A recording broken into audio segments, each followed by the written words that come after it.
Bhavnagar local crime branch parole furlough સ્કોડની ટીમે English દારૂની બોટલ નંગ 310 તથા બિયર ટીન નંગ 23 સહિત કુલ કિંમત ₹41,135ના મુદ્દામાલ સાથે 2 ઈસમોને તથા 1 મહિલાને ઝડપી પાડ્યા. ભાવનગર પેરોલ ફ્લો સ્કોડની ટીમ શહેરી વિસ્તારમાં પેટ્રોલિંગમાં હતા. તે દરમિયાન શહેરના આરોડિયાવાસ દીપક ચોકમાં જાહેર રોડ ઉપર 2 ઈસમો તથા 1 મહિલા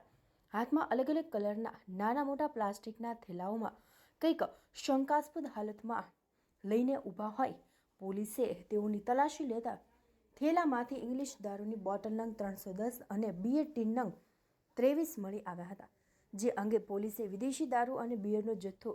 જેની કિંમત ₹41,135નો મુદ્દામાલ કબજે કરી આરોડિયાવાસમાં રહેતા તુષારભાઈ ઉર્ફે ભોદુ પ્રકાશભાઈ પરમાર, ઉર્વશીબેન રાઠોડ તેમજ અમદાવાદના